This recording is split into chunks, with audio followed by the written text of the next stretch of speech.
नमस्कार. सर्वात अगोदर सर्वांना रामकृष्ण हरी माऊली.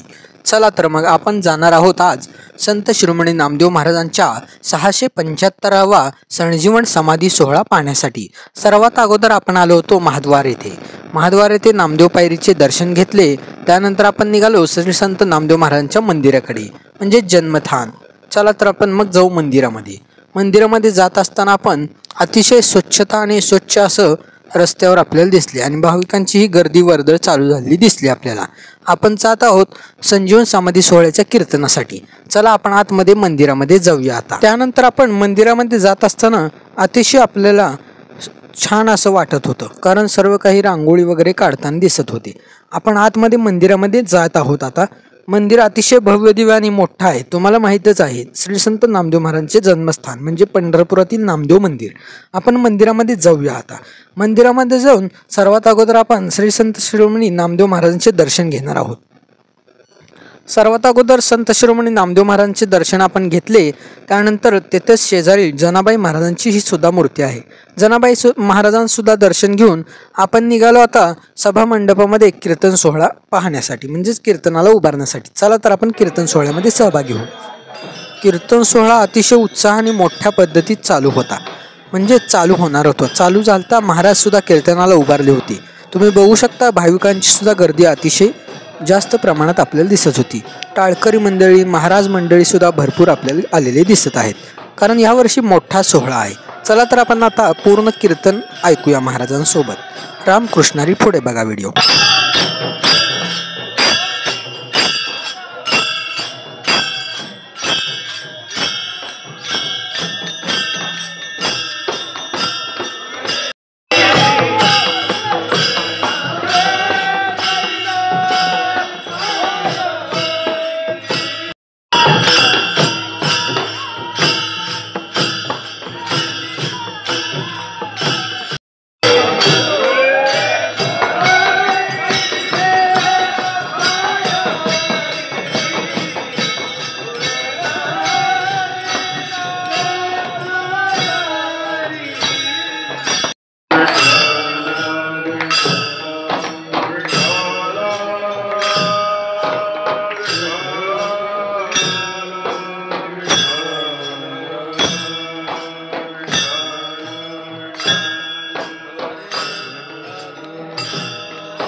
त्यांना भाग्यवान म्हणता येत नाही, लक्षात ठेवा. अति पैसा असला, राजकीय सत्ता असली, बंगला चांगला असला, नौकर चाकर असले, त्यांना सुद्धा भाग्यवान म्हणता येत नाही. भाग्य तरी नोहे धनपुत्र दावा आणि निकटवास संतापाई. तर नामदेवराय सांगतात अशा भाग्यामध्ये माझा जन्म झालेला आहे. म्हणून आईशा भाग्या झालो तरी सकारात्मक आहे बरं का, लक्षात ठेवा. व्याकरणाच्या दृष्टीतनं आपल्याला व्याकरण माहित नाही, आपल्याला केळाचं शिकरण माहित आहे, तरी सकारात्मक. आईशा भाग्य झालो तरी धन्य, धन्य शब्द बर का, धन्य महाराज जन्मले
पुन्हा कराडच्या जवळ एक नरसी आहे, तिथला जन्म मानतात. महिपती बुवा त्यांनी चरित्र असं लिहिलेलं आहे की नामदेवराय शिंपल्यातनं वाहत आले. बहुतांची बहुत मते आणि अवघे पोकळ, याच्यावर कुणीही विश्वास ठेवू नका. नामदेवरायांचा जन्म पंढरपुरातच झालेला आहे, ही लक्षात ठेवा. आता थोडकं सांगणार आहे. नामदेवरायांचं मूळ गाव नरसी आहे बर का, लक्षात ठेवा. मूळ गाव आहे. त्या नरसीमध्ये नामदेवरायांची आई गोणाबाई आणि वडील दामो शेट्टी. कल्याणीचा शिल्पी हरी भक्त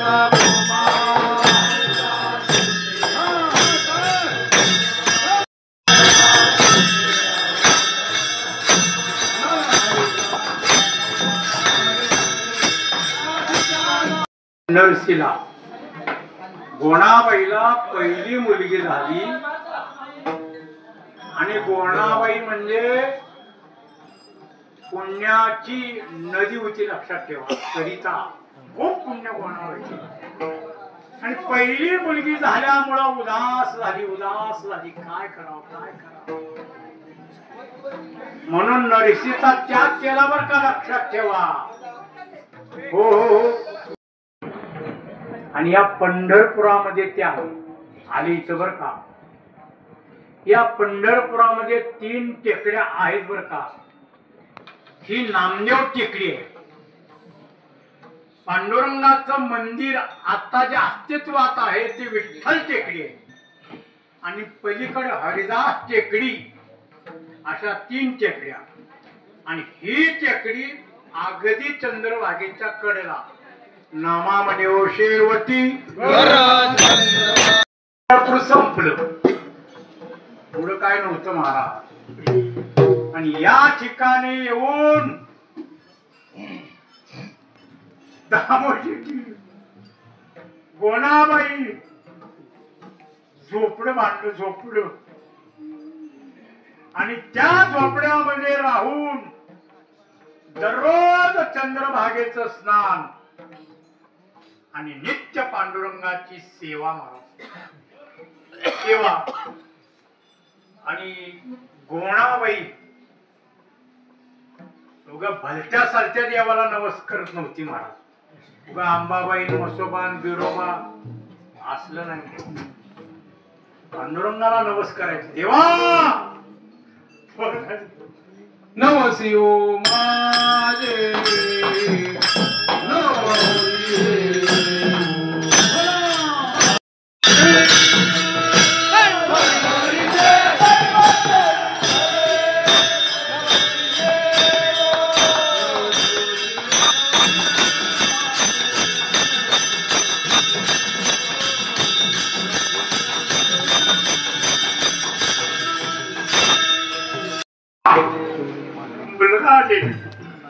नवसी ओ माझे विठाला विठाचा शुद्ध नवस होता लागा. लाहो लागला आंबेचा विठाबाई आनंदीचा. देवा पुत्र देई मला कोणाने नवस केला. देवा पुत्र देई मला शुद्ध देखून या भावन पोटी आले नामदेव. गोणाईन महाराज या विठाबाईला बर का लक्षात ठेवा. विटेवरची विठाबाई इतर कुठल्याही देवाला नवस केला नाही. आणि तिचा शुद्ध भाव पाहिला पांडुरंगाने. आणि पांडुरंगाने विचार केला भक्तीचा आनंद लुटण्याकरता घ्यावया भक्ती सुख.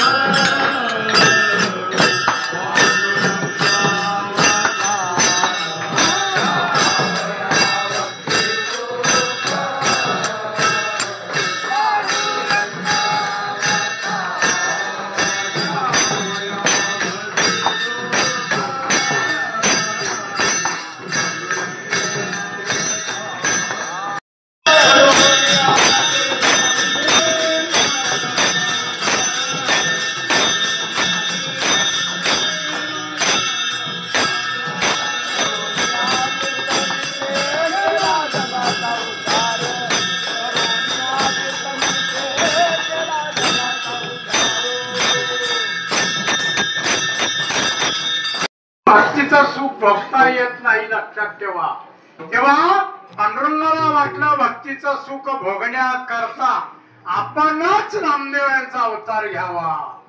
घ्यावया भक्ती सुख पांडुरंग अवतार. ज्ञानोबा महाविष्णूत लक्षात ठेवा. सोपानदेव ब्रह्मदेव आहेत आणि निवृत्तीनाथ महाराज भगवान शंकराचे अवतार आहेत. म्हणजे प्रत्यक्षात संत रूपे तुम्हीचे धरा आणि विश्वंभरा अवतार. परमात्म्याने अवतार घेतला. नामदेवरायांचा जन्म केव्हा कसा झाला तर नामदेवराय सांगतात मी कोणत्या कुळामध्ये जन्माला आलो. माझे जन्म पत्र बाबाचे पुढे जन्माला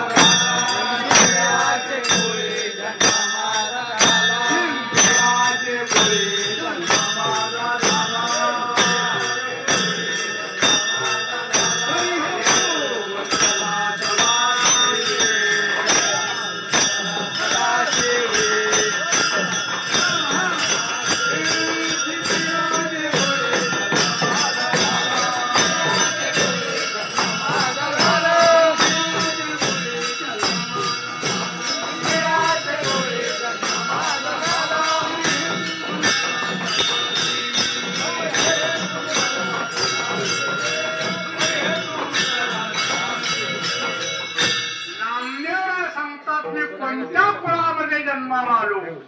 शिंप्याचे कुळी जन्म माझा झाला. परी हेतू गुंतला सदाशिवी.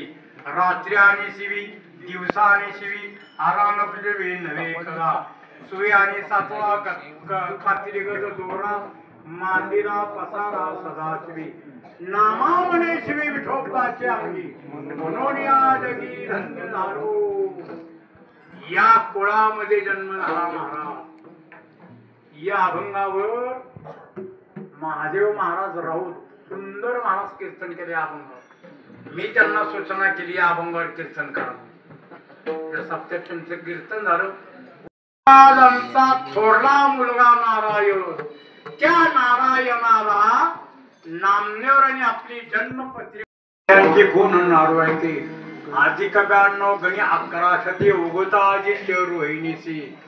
नामदेवरायांचा जन्म 1192 साली याच मंदिरात, लक्षात ठेवा, याच मंदिरात कार्तिक शुद्ध एकादशी सूर्य उदयाला रोहिणी नक्षत्रावर नामदेवराय याच भूमीमध्ये जन्माला आले. आणि जन्माला आल्यानंतर 5वी सटवाई येते, नशीब लिहिते, ते सगळं झालेलं महाराज. आणि नामदेवरायांचं बारस नामदेव पुत्र झाला.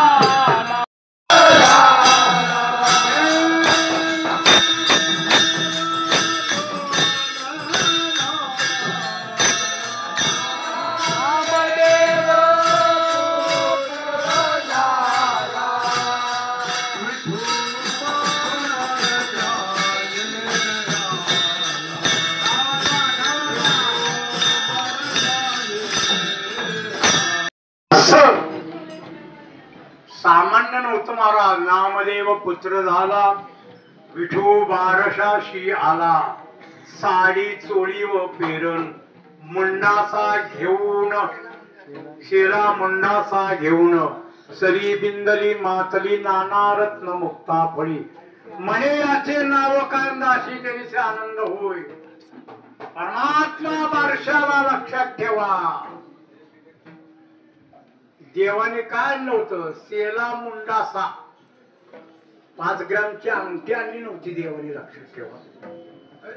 स्वतः परमात्म्याने बारशा दिवशी आल्यानंतर नामदेवरांच्या पाळण्याच्या जवळ गेले तर नामदेवरांच्या मुखाकडे परमात्म्याने पाहिलं तर नामदेवरांची जीभ विठ्ठल विठ्ठल विठ्ठल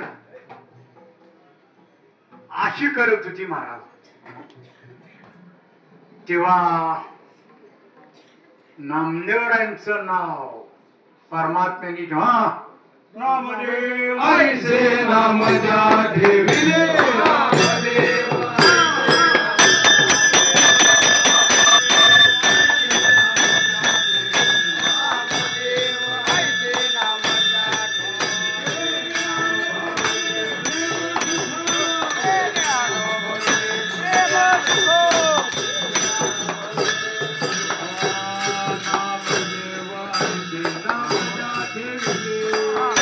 नामदेवरायांनी परमात्म्याचं भजन करायचं कसं.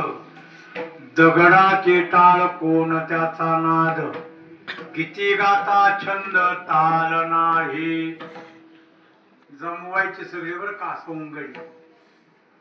दगडाचे टाळ असे टाळ नव्हते महाराज, असे पकवाजे नव्हते, असे म्हणणारे नव्हते, झोप घेणारे श्रोते सुद्धा नव्हते महाराज. त्याने असं भजन करायचं महाराज. नामदेवरायांचं भजन ज्ञानोबरांच्या ओवीत सांगतो.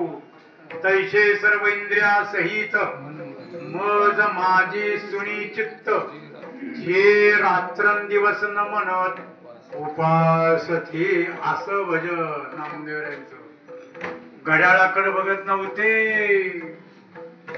असं भजन नामदेवरायांचं. वय मोठं मोठं झालं बरं का, लक्षात ठेवा.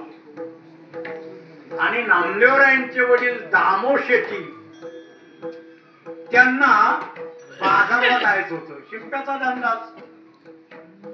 आणि नामदेवरायांच्या घरामध्ये असा नेम, दररोज पांडुरंगाला नैवेद्य, दररोज न चुकता. किंवा आमच्या घरात आजही परंपरा अशीच आहे. कुणी का आणून देऊ द्या, सीताफळ आणून देऊ द्या, डाळिंब आणून देऊ द्या, बोर आणून देऊ द्या.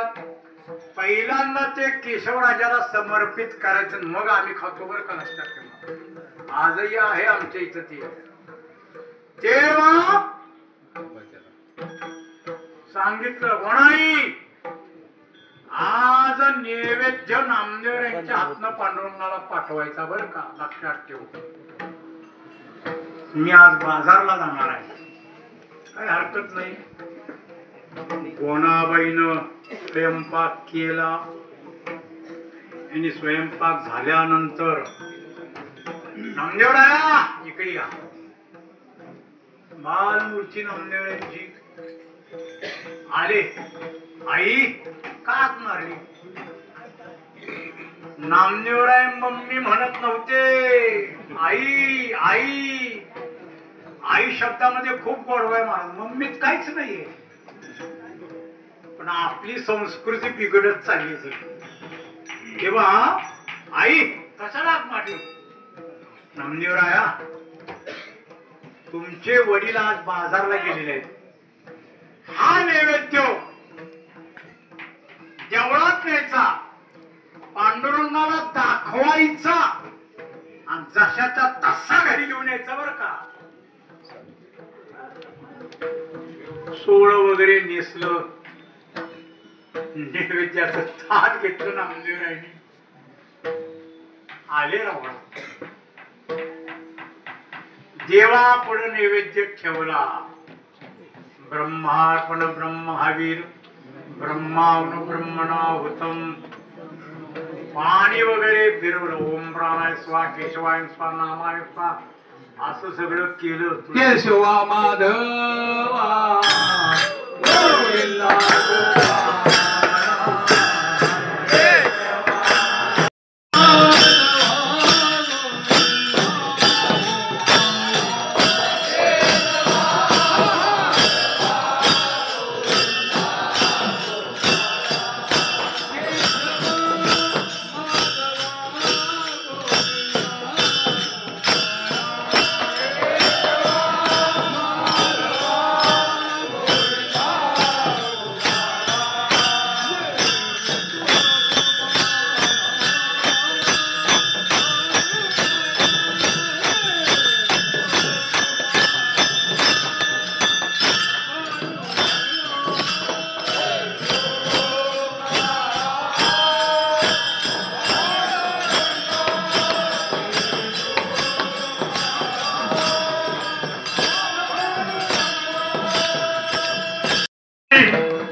देवाची प्रार्थना सुकली.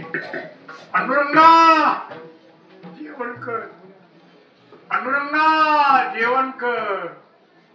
केशवा माधवा गोविंदा गोपाळा जेवी तू कृपाळा पांडुरंगा. अच्युता वामना दशरथ नंदना जेवी तुका कृष्णा पांडुरंगा. कृष्ण विष्णू हरी मधुसूदन मुरारी जेवी तू नरहरी पांडुरंगा. आईसी ग्लानी करता विठ्ठल पावला नैवेद्य जेविला नाम याचा. जेवा जेवण करा. पांडुरंग तच स्तब्ध बर का. नामदेवराय बोल देवा नेता म्हणून काका जेवी ना.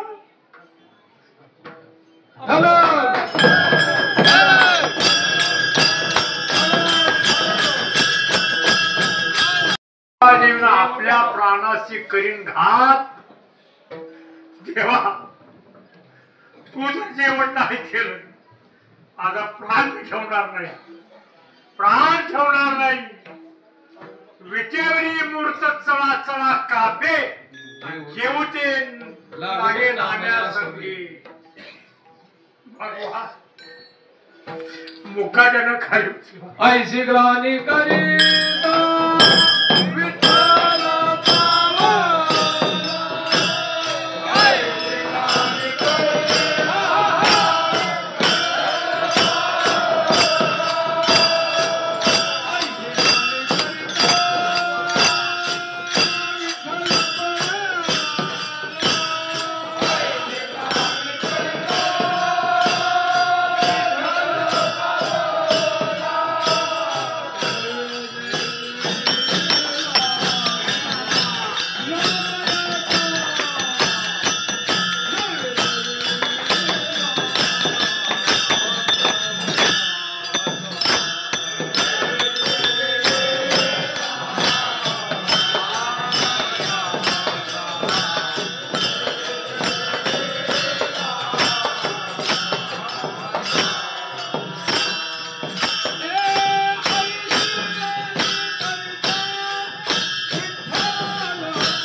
नैवेद्य जेविला नामयाचा पांडुरंगाने जेव आले नामदेवराय घरी भुवनाबाईनं पाहिलं पाठ रिकाम नामदेवा तिथं जेवला का एवढी भूक लागली होती का आई मी नाही खाल्ली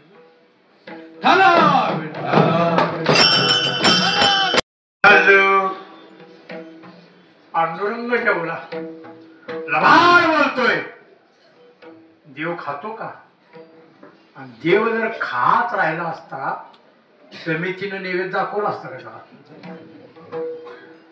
खातच नाही महाराज देवाला वास आणि आपल्याला घात असा आहे इतक्यात दामू शेट्टी आले गोणाबाईनं सगळा प्रकार सांगितला दामू शेट्टी म्हणजे आपण बघू काय ती प्रत्यक्षात पुन्हा महाराज दुसरे दिवशी स्वयंपाक झाला नैवेद्य भरवला नामदेवराया न्या नैवेद्य नामदेवरायांनी नैवेद्य उचलला आणि नामदेवरायाला न कळत गुणाबाई दामो शेट्टी नामदेवरायांच्या माग माग माग आले बर का आणि गरुड पहाडापाशी गुणाबाई आणि दामो शेट्टी उभा राहिली नामदेवराय गेले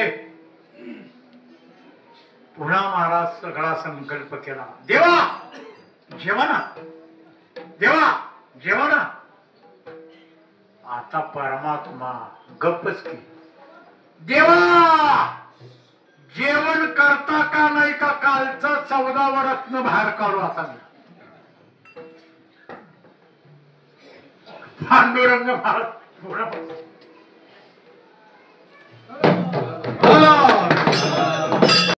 शेट्टी अंतःकरण भरलं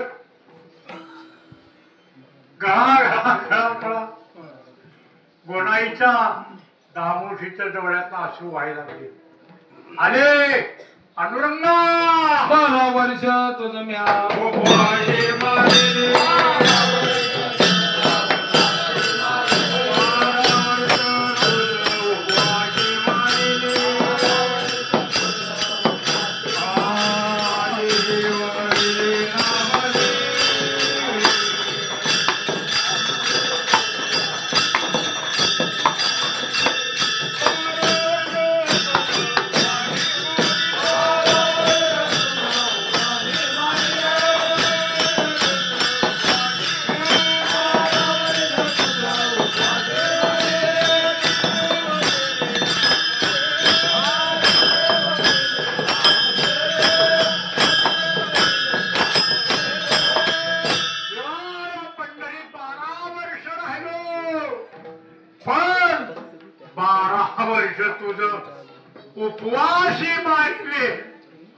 आज देव मिले नामदेवे आज तुला नामदेवाने जीव घातलं नोया महिमा सामान्य संताचा नैवेद्य तेव्हा देवा नामदेवाने जीव घातलं ही एक त्यांच्या जीवनातली घटना आहे दुसरी घटना सण दिवाळीचा आला नामा रावळाशी गेला हाती धरुणी देवाशी चला आमच्या घराशी उठवलं गोणाबाईनं नामदेवराया उठा नरक चतुर्दशीचा दिवस आहे आज अंगाला उठणं लावायचं सुवासिक तेल लावायचं गरम पाणी मोती साबण मैसूर शांडेल नामदेवाच्या काळात होतं का ना आपल्याला माहित नाही तेव्हा असं मंगल असणार नंतर घरात करंजी काय लाडू काय चकली काय अनारसे काय गुलाबजामुन काय आई एवढा थाट आहे अनुगा देवाला हा ना आले नामदेवराय देवाने पाहिलं नामदेवराय या एवढं लोक अहो माझा अजून काकडा व्हायचा आहे, माझी पूजा व्हायची आहे, आणि तुम्ही एवढ्या लवकर भजन करण्याकरता कसा आला? देवा भजना करता नाही. दिवाळीचा सण आहे, नरक चतुर्दशी आहे, माझ्या घरी तुम्ही. आता काय करावं? देवाला वाटलं नामदेव यांच्या घरी विटेवर आपण जावावं, इथं केवढा गोंधळ उडत. काय करा? देवा माझ्या घरी तुम्ही आलंच पाहिजे, मला काय वाक्य सांगायचं? आहे नामदेव राया, आता मी सांगतो तसं करू. सांगा देवा. मी खाली उतरतो बरं का. किंबहुना लक्षात ठेवा, नामदेवराय शिवाय कोणतेही संत देवाच्या विटेवर उभा राहिलेले नाहीत. अलौकिक असं नामदेवरायांचं चरित्र आहे, लक्षात ठेवा. परमात्मा खाली उतरला, नामदेवरायांना विटेवर उभा केलं, सर्व शेजार तिचा पोशाख घातला आणि नामदेवरायांना सांगितलं, नामदेवराया कमरेवर हात, चरण सम ठेवायचे, हालायचं नाही, बोलायचं नाही. समपाय कर कठीण उभा तटी भिवरेच्या, समचरण दृष्टी विठेवरी साधरी, आणि तेथे माझे हरिवृत्ती राहू. असं उभा राहायचं. उभा केलं बरं का परमात्म्याने. नामदेवराया काय सूचना सांगतो, सांगा देवा. पुजारी येतील, काकडा होईल, काकडा झाल्यानंतर शेजारचा पोशाख काढतील, अंगाला सुवासिक तेल लावतील, उठणं लावतील, केसरी गरम पाणी घालतील, नंतर दूध, नंतर दही, आणि लोण्याचा गोळा मोठ्याच्या मोठा असतो बरं का, आणि वर असते खडी साखर. नामदेवराया इतकं गोड लागतं, इतकं गोड लागतं, इतकं गोड लागतं, यदा कदाचित तुम्ही खाचाल. पहा तुम्ही, लोणी आणि खडी साखर खाऊन पहा तुम्ही. तेव्हा सगळ्या सूचना नामदेवरायाला देवानी दिल्या, आणि पांडुरंग येतो. भोणाबाईनं पाहिलं, देवा तुम्ही एकटीच.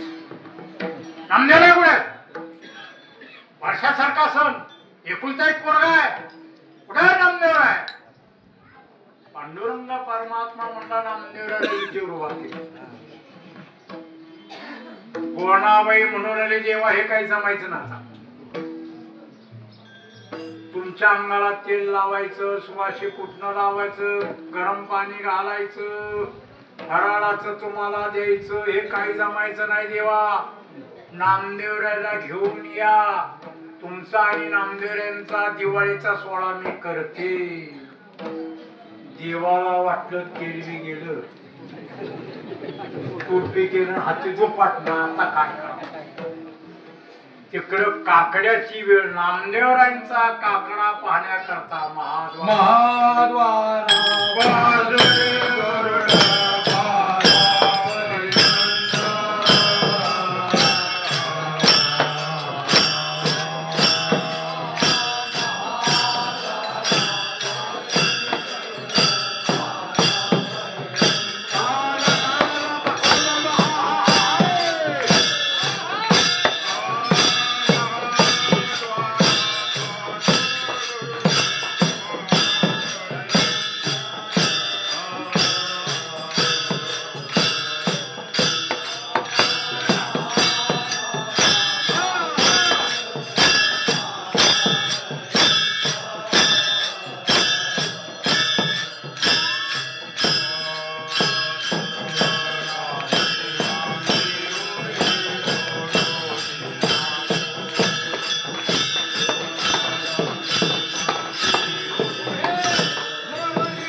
सुरवराची मांडी उभे जोडून हात.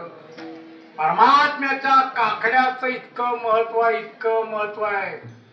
जळती पातकाच्या राशी आणि काकडा आरती देखलिया. म्हणून सामान्य अज्ञानी पामर जीवाला समजावं म्हणून तुकोबाराय काय, नामदेवराय काय, नाथ बाबा काय, ज्ञानोबाराय काय यांनी सर्वांनी अभंग केले ते तुम्हा आम्हाला समजायला. आणि पहाटेच्या भजनामध्ये ते अभंग म्हटले जातात. तेव्हा सांगायचं तात्पर्य, तेव्हा गोणाबाई दामोशीची म्हणाले चल देवा वाट काढली आणि गरुड पारापर्यंत आले बर का. आणि गरुड पारावर परमात्मा चढला. गोणाबाई दामोशीला घेतलं. घेतल्यानंतर गोणाबाईनं दामोशीनं नामदेवरायकडे पाहिल्या बरोबर देखिला देखिला देवा आदी देव बनवा.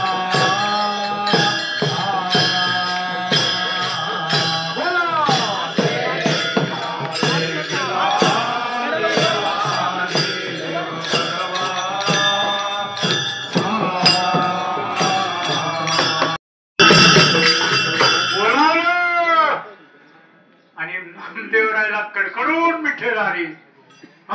रामयाची पोटाची धरिले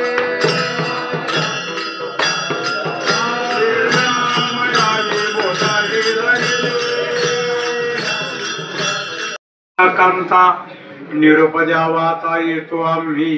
राही रखमाबाई सत्यभामा माता निरोप द्यावा आता येतो आम्ही. नमस्कार माझा गरुड हनुमंता निरोप द्यावा आता येतो आम्ही. नामा म्हणे चरणी ठेवून या माता निरोप द्यावा आता येतो आम्ही. झाकिले डोळे ब्रह्मबोधे पुंडलिका